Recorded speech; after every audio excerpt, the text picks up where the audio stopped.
Être un marketeur B2B, c'est être constamment balancé entre les sujets stratégiques et la to-do list opérationnelle qui s'allonge, sans compter les relations avec les sales et le CEO. Mais tu n'as pas à être seul. Entre et installe-toi, bienvenue au Café du Market. Je suis Axel Kaetka, ex-responsable marketing et solopreneur, créateur du Café du Market, la communauté francophone réservée aux marketeurs B2B. Avec ce podcast, j'ai créé le contenu que j'aurais aimé écouter pour progresser encore plus vite quand j'ai pris mes premières responsabilités. On y débriefe les méthodes de base comme les dernières tendances marketing en compagnie des meilleurs experts du sujet. Et si tu veux aller encore plus loin, tu peux aussi t'abonner à la newsletter ou rejoindre directement la communauté pour échanger avec des pairs et donner un coup d'accélérateur à ta carrière. Et maintenant, détends-toi, prends ta boisson préférée et si tu entends des discussions intéressantes, sers-toi, c'est offert par la maison. Bonjour à toutes et à tous et bienvenue au Café du Market. C'est un exercice récurrent et tellement important pour les équipes marketing, le plan marketing. En fonction des données qu'on a à disposition, de ses relations avec le CEO, voire le CFO, l'exercice peut être très délicat. Pour voir un petit peu justement comment construire son plan marketing, échanger avec sa direction, mais aussi impliquer ses équipes dans le process, je reçois aujourd'hui Adeline Lemercier, qui est Head of Marketing chez Pledzi, pour voir un petit peu justement ensemble comment est-ce qu'elle construit tout ça. Cet épisode est aussi un replay d'une masterclass de la communauté du Café du Market, et donc je te laisse tout de suite avec l'épisode. À très vite. Adeline, est-ce que tu peux peut-être du coup pour commencer, juste rappeler un petit peu qui tu es et puis te présenter en 2 mots? Oui, donc bonjour à tous, moi c'est Adeline, donc je suis en charge du marketing chez Pledzi, j'ai rejoint les équipes il y a un peu plus de 7 ans, donc pour mettre en place la stratégie, monter l'équipe et cetera et surtout, à l'époque c'était générer des leads, pour l'équipe commerciale. Là, on est plutôt sur générer des opportunités pour l'équipe commerciale. Voilà, Pledzi en quelques mots, en fait, on a un outil de marketing automation pour les entreprises B2B et avant de rejoindre Pledzi, j'étais, chez Sage, un autre éditeur de logiciels, pareil sur du B2B, et voilà. Très cool. Du coup, on va rentrer. J'aime bien déjà comme tu as t'as vendu un petit peu le sujet, enfin vendu le sujet. Parler de l'évolution, en tout cas, entre la génération de leads et puis la génération d'opportunités. Et puis du coup, on aura l'occasion d'en parler. Bon, du coup, évidemment, c'est un impératif, j'allais dire, de la fin de l'année, mais c'est un sujet qui vit normalement aussi au cours de l'année. Je le disais, aujourd'hui, on va parler de la construction d'un plan marketing. Du coup, en général, un plan marketing, ça découle normalement d'objectifs d'entreprise. Est-ce que tu peux, pour commencer, nous expliquer un petit peu c'est quoi tes interactions avec la direction, avec ton CEO? Quel type d'interaction justement vous avez déjà par rapport à ce sujet des objectifs, quoi? Ouais, carrément. Alors, déjà, en fait, sur la partie définition des objectifs, ça commence par une première réunion, en fait, avec le CODIR, où, donc les dirigeants, Charles et Renaud, en fait, nous donnent les objectifs du, business plan. Ils nous disent, par exemple, quelle est, la croissance, de l'année, à venir. Donc ça, c'est un peu le point de départ au niveau des échanges avec la direction et ensuite, en fait, on va bosser au niveau des équipes marketing et sales, sur la définition des objectifs par service. Mais en fait, pendant toute la définition des objectifs, on va avoir des échanges assez réguliers avec eux jusqu'à la fin pour, on va dire, se mettre d'accord sur ce qu'on peut atteindre l'année à venir. Ok, donc du coup, c'est donc Charles et Renaud, c'est 2 cofondateurs qui te donnent les objectifs business, donc les objectifs de croissance. Et derrière, toi, tu vas échanger avec la Head of Sales, c'est Ouais, ça? exactement. Sur comment est-ce que vous vous répartissez, enfin, qu'est-ce qui est attendu du marketing et qu'est-ce qui est attendu de la partie commerciale? Ouais, exactement. On va se faire un premier petit point ensemble, pour, s'accorder en fait sur, comment on va travailler sur les objectifs. Généralement, c'est à ce moment-là aussi, on échange un peu sur, quelle est notre vision pour l'année à venir en termes aussi de challenge. On mixe un peu les 2 et on se met aussi d'accord sur, la répartition, du, business par canal. Donc chez Plaisir, on a 3 canaux, grands canaux, prospection, marketing, partenaire et donc voilà, donc en fait, au niveau, marketing, donc on a plusieurs années d'historique. Donc, on sait avec l'historique de ces 8 dernières années, enfin, en tout cas, je sais que, le marketing génère entre 50 et 60 du, nouveau business. Donc généralement, c'est à partir de cette, stat entre guillemets qu'on fait, le premier point. Enfin, en gros, c'est un peu le point de départ, pour la définition des objectifs. Ok, d'accord. Donc tu as les objectifs de croissance, tu Ouais. découpes ça entre. Donc il y a la partie partenaire qui dépend pas du market du coup? Non, c'est indépendant. Ok, donc tu as la partie partenaire, la partie sales, la partie marketing. Donc du coup, à partir de là, toi, tu sais le nouveau business que tu Ouais. dois générer, c'est ça? Et du coup, tu repars de ton historique pour essayer de remonter un petit peu les KPI. Ouais, exactement. En fait, donc, bah, nous, depuis le début, en fait, je me cale sur le funnel marketing, donc les différentes étapes par lesquelles vont passer un prospect. Donc, nous, on a visiteur, lead, le MQL, donc le marketing qualified lead, ou alors le lead qualifié par le marketing, le SAL, Sales Accepted Lead, donc le lead accepté par le commercial, SQL qui donne lieu à une opportunité, et client. Et en fait, donc pour définir les objectifs, donc en gros, moi, je pars du bas du funnel. Donc, en gros, combien de MRR, combien de nouveaux clients je dois générer au niveau du market. Et en gros, bah, je vais remonter pour savoir du coup combien d'opportunités je vais devoir générer, combien de SAL, combien de MQL, combien de leads, combien de visiteurs sur mon site web. Et pour y arriver, en fait, moi, je m'appuie pas mal sur les taux de conversion entre chaque étape. Ok, c'est le confort d'avoir de l'historique. Ouais, complètement. On en parlera après, mais est-ce que, j'allais dire, donc là, on parle d'objectifs business chiffrés. Est-ce que sur l'année, tu as des objectifs quali aussi, tu vois, genre, bah, cette année, on voudrait ouvrir un pays, ou cette année, tu vois, où tu... Alors j'en avais beaucoup, enfin j'en ai eu pas mal au tout début de l'histoire de Pledzi et du marketing. J'en ai eu à des moments clés, par exemple, il y a 2-3 ans, on a sorti un outil freemium, pardon, Pledzi One, et donc là on avait des objectifs de croissance. Ok, Pareil, avant le Covid, on a voulu se lancer sur le UK. Donc du coup, à des moments clés, j'en ai eu, mais c'est pas, on va dire, automatique. d'accord. Ok, donc du coup, tu es remonté, donc, objectif business, tu es revenu à tes chiffres marketing. Euh, Ça, j'allais dire, est-ce que ça a toujours été cohérent? Enfin, je dis, comment est-ce que tu juges si effectivement tu vas pouvoir les atteindre? Enfin, est-ce que ça t'est déjà Ouais. arrivé du coup de challenger ça? Ah bah complètement, et chaque année, en gros, donc ça c'est vraiment un peu le premier point le point de départ et la première étape pour avoir vraiment une vision globale de d'où on doit aller. Et en fait, après j'ai une deuxième étape où là du coup, je vais impliquer justement mon équipe, et notamment mon responsable acquisition, et d'ailleurs qui est là, et on va challenger un peu ces chiffres-là. Donc en fonction de différentes choses, du coup de l'existant, pour voir un peu les évolutions, en fait. Année par année, entre guillemets, pour voir en fait si ça tient la route en termes de croissance. Et on va aller challenger, par exemple, sur la partie acquisition les différents canaux pour voir justement, en fait, voir si c'est faisable. On va aller challenger les taux de conversion. Et en fait, donc là, on parle des objectifs.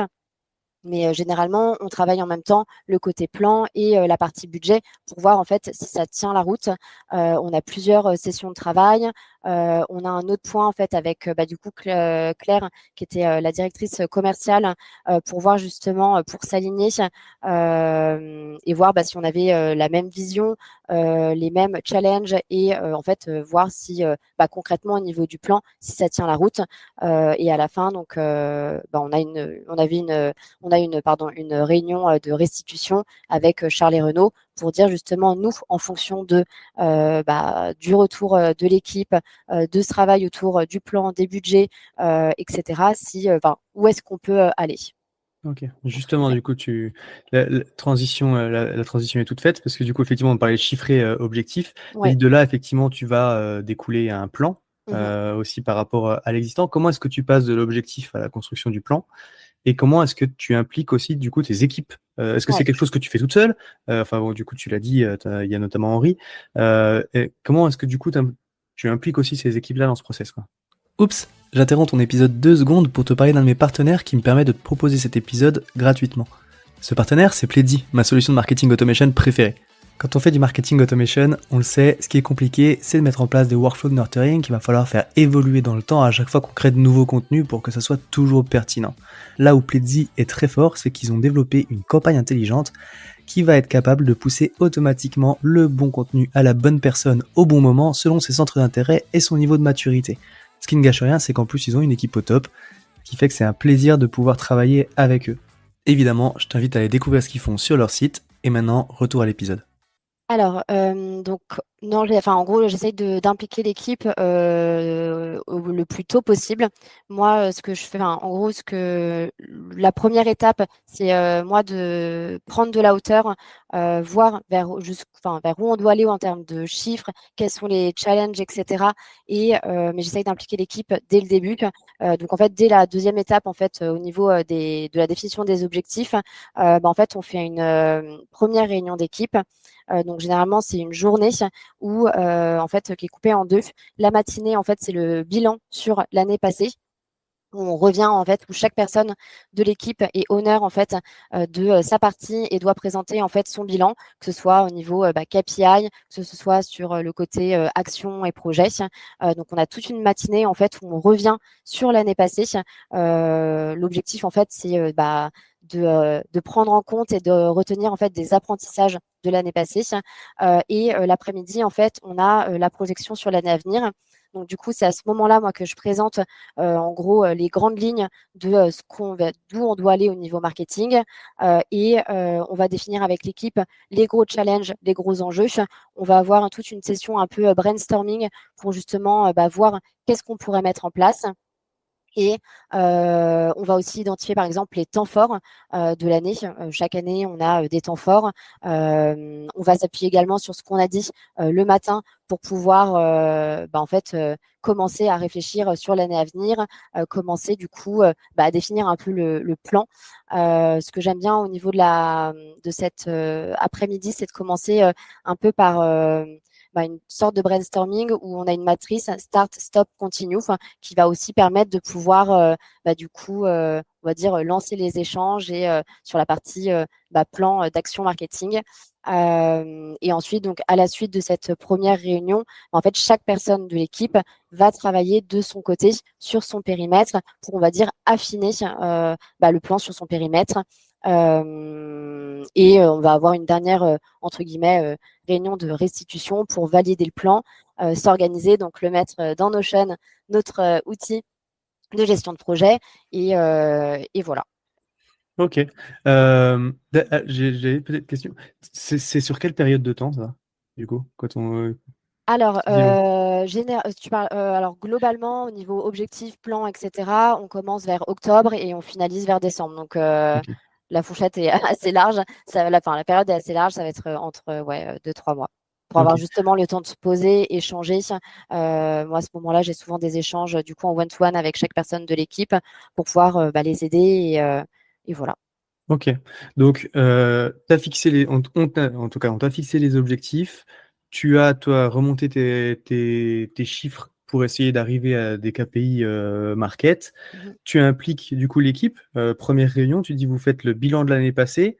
Euh, cette petite matrice, j'aime bien Startup Continue. Donc en fait, c'est et puis après, du coup, ça, tu te projettes sur qu'est-ce que vous gardez en fait de ce qui a été fait. Qu'est-ce qui doit, enfin garder, mais quelle augmentation vous pouvez en attendre, quelle évolution vous pouvez en attendre dans l'idée d'atteindre les objectifs, quel test vous arrêtez et qu'est-ce que vous pourriez rajouter pour aller chercher. Ouais, Ça, puis du coup, par type de canal, par type d'action, tu vas avoir des sous-objectifs en fait qui vont te permettre qui vont te permettre de découper ton objectif global. exactement. Et après, généralement, il y a une étape un peu tricky qui va être la planification. Et c'est à ce moment-là, on se dit, OK, on va avoir un problème, il faut qu'on fasse des choix et qu'on priorise ou qu'on annule certaines choses. Ok. Et j'allais dire, ça, tu le reprends dans l'année? Alors ouais, complètement, complètement, complètement. Généralement, en fait, on se fait des points tous les trimestres pour justement voir où on en est au niveau du plan et reprioriser en fonction du coup de ce qui se passe dans l'année, des résultats commerciaux et voilà. Ok. Donc Et généralement, ouais, on rechange le plan tous les trimestres et il y a toujours des ajustements. Et c'est pour ça qu'avec avec les années, au tout début, on passait beaucoup de temps, on était très précis et j'essaye de plus en plus d'avoir plutôt une vision macro au niveau du plan parce qu'en fait, on sait que ça évolue tout le temps et voilà. ok, intéressant. Et du coup, comment est-ce que alors, tu passes du plan au budget? Ouais. Alors, au niveau du budget, alors généralement, en fait, quand je commence à bosser sur les objectifs, le plan avec l'équipe, je n'ai pas d'enveloppe budgétaire qui m'est indiquée par Charles et Renaud. Donc, du coup, en fait, ils veulent nous laisser, on va dire, une feuille blanche pour savoir en fait, en gros, pour qu'on ouvre nos chakras entre guillemets.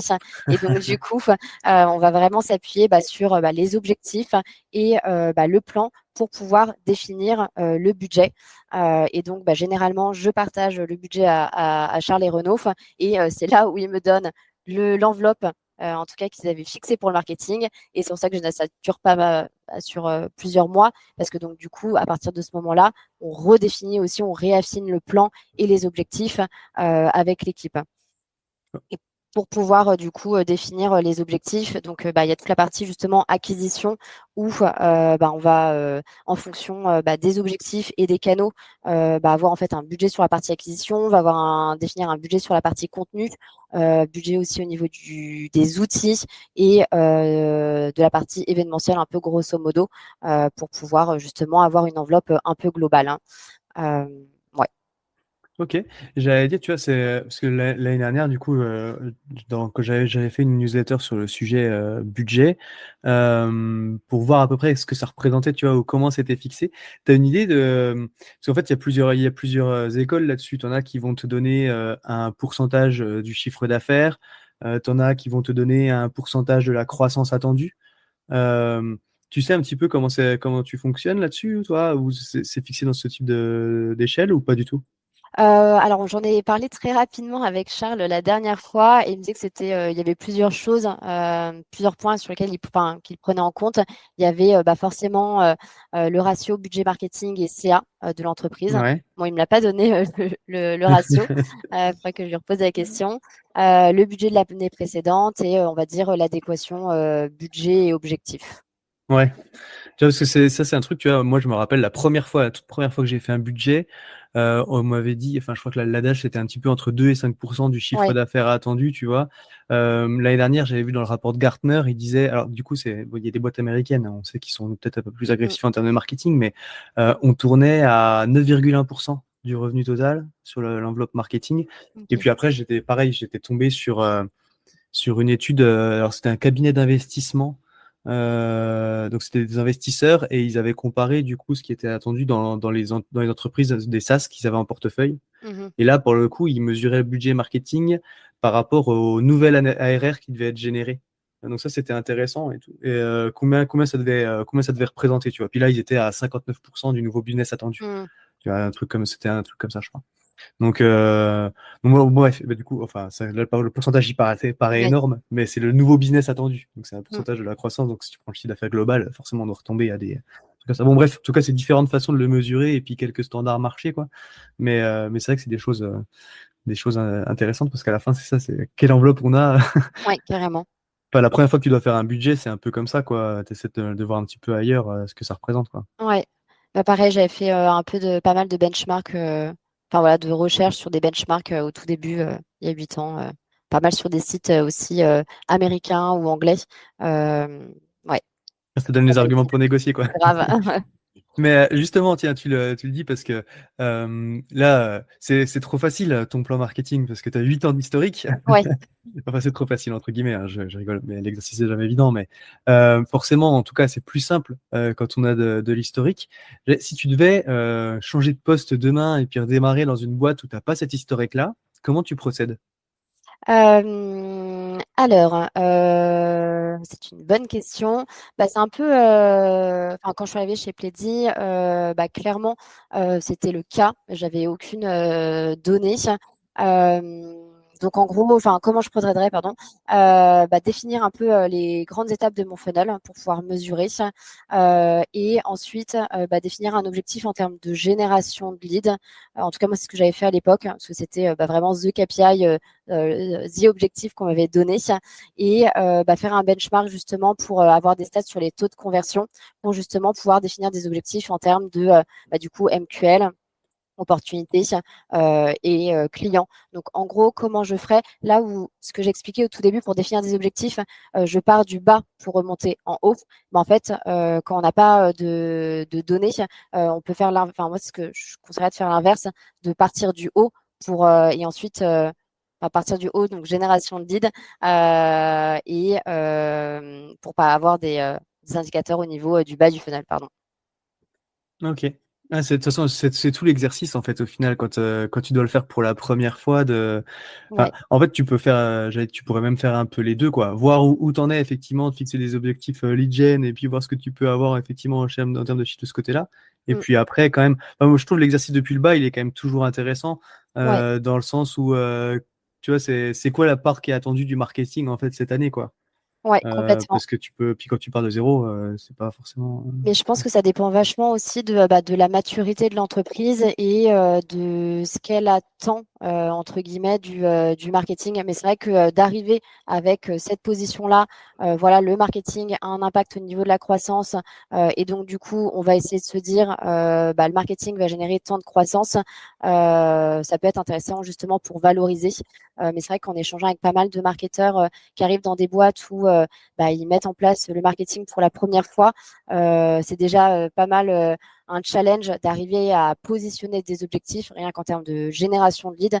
J'échange avec pas mal par exemple, de clients quand ils arrivent de chez Pledzi, ils n'ont pas d'objectif en termes de génération de leads, alors que ils sont depuis 1 an, 2 ans, voire plus dans l'entreprise.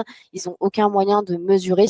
Et donc, c'est vrai que je trouve que c'est un bon moyen pour pouvoir commencer, mettre le pied à l'étrier, en tout cas si vous êtes dans une structure qui commence au niveau marketing.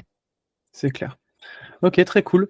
Ah, J'allais dire, bon, ouais, et un autre point ouais, aussi, parce que je viens d'y penser, quand on commence comme ça et qu'on n'a pas de données historiques, moi, ce que je faisais, c'est vraiment de challenger en fait et de suivre les chiffres tous les trimestres pour voir en fait est-ce qu'on est là où on s'était donné, enfin en gros là, enfin est-ce qu'on est là où on devait être et pouvoir en fait challenger les objectifs chaque trimestre et ne pas hésiter du coup à bouger la partie objectif. En tout cas, nous, les objectifs au tout début, ils changeaient vraiment tous les 3 mois.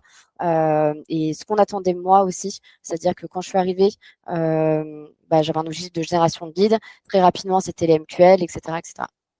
Et en fait, ok. plus j'avançais, plus on descendait Plus ça dans le descend, tunnel. ouais. Ouais, bah, puis en même temps, tu construis ta crédibilité aussi comme ça, Ouais, et puis tu te rapproches du business. Toi, c'est ce que tu dis, du coup, tu deviens plus un. Enfin, tu montes en valeur quand tu commences à parler de ces chiffres-là aussi. C'est ce dont on parlait un petit peu la dernière fois aussi avec Selma, quoi. carrément. Très cool. Bon, bah, du coup, tu nous as partagé un petit peu tes bonnes pratiques et puis comment ça fonctionnait bien. Ouais. Euh, c'est quoi un petit peu, du coup, tes sujets plus galères, moins bonnes pratiques du moment? Alors, les challenges du moment, moi, c'est trouver de nouveaux leviers en fait, pardon, pour générer augmenter le nombre d'opportunités. Là, avec notamment le mois de mai, ça a été plus compliqué au niveau de la partie commerciale. Donc, pour arriver aux objectifs de Q2 du deuxième trimestre, on est très orienté mise en place d'actions pour avoir un impact rapide sur l'activité commerciale et augmenter le nombre d'opportunités. Sinon, mes autres challenges, ça va être la communication produit. Ça, c'est clairement un sujet sur lequel on n'a pas été les meilleurs ces dernières années. On s'est beaucoup focalisé sur la partie contenu, apporter de la valeur à nos prospects. Et c'est comme ça aussi qu'on a gagné en notoriété, mais on n'a jamais trop su comment bien communiquer autour du produit.